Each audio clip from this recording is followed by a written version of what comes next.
so that they cannot be even figuratively called spots anymore. In addition, conflicts, whether they are in the heart of Europe or through Africa and the Middle East, became complex to the extent that it is difficult to understand and discern who the parties in the conflicts are, why indeed they are fighting, and who stands behind whom, and also what are the purpose of actual creators of all these conflicts or wars. And while no one even mentioned the Arab Springs anymore, what an irony in the suggestive name of the war happenings. How spring can be the state of society in which people die and the lives of innocent children and other powerless are being lost. Since in reality everything that happened in those countries appears more like the depressing autumn. Crime issue is hardly anymore mentioned due to the east of Ukraine, whereas on the soil of Iraq and Syria we have the beginning of a new war, more complex conflict which is, if connected in some way with what is happening in Gaza Strip, could surpass in the consequences all previous conflicts after the World War II. Are not all these events the result of human relations in which the creators of such horrors believe that some people are not worth the same or even more than them? They assume that right to decide who out of this least valuable deserve to live and for how long. In this age of hypocrites, of the obsession with oneself and the satisfaction of personal needs, as well as in the time of general retreat of good to evil, only one world leader is really consistent in the fight for common peace on the planet and makes extraordinary efforts to assist those directly threatened in the areas affected by war in order to stop further escalation of these horrors. We are witnessing Pope Francis prays for peace continually, prays for help to everyone in need, and calls upon the world leaders to make concrete steps to stop active conflicts and prevent the emergence of new ones. It is difficult, however, to escape the impression that the reaction to these noble attempts are just new horrors and new suffering happening at the hand of those who hold all the strings of the world power in their hands. After joint prayers of leaders for ending all conflicts and achieving true peace in the Middle East, there has been a new explosion of horrific destruction and merciless killing.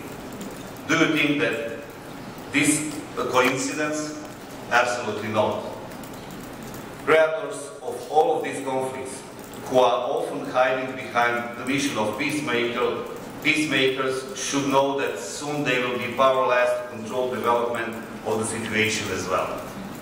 The best example of this is ISIL, created in Syria in order to otherwise the Assad regime, openly armed by the international community, supported directly by the United States of America and most European countries, including Turkey. ISIL has become the last threat to Assad, but almost certainly to the overall world peace, including its mentors. ISIL will now unite Iran and Iraq, strengthen Assad's position, and through him will help Hezbollah as well. On the other hand, Iraq will not see peace for a long time if it survives as a unified state at all.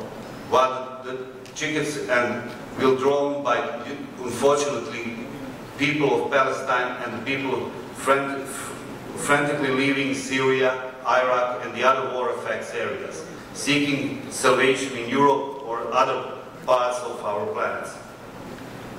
It is difficult to understand what is happening and what the actual cases of this war is. In two neighboring countries, ISIL role is perceived differently and position in relation to it are taken accordingly. This is a mistake that could some outgrow regional frameworks and go totally out of control. It is reality high time for world leaders to join Holy Father Pope in prayers and effort to stop this suffrage. Otherwise, may God God help us all. From everything stateable, we can see that mankind is going in the wrong direction.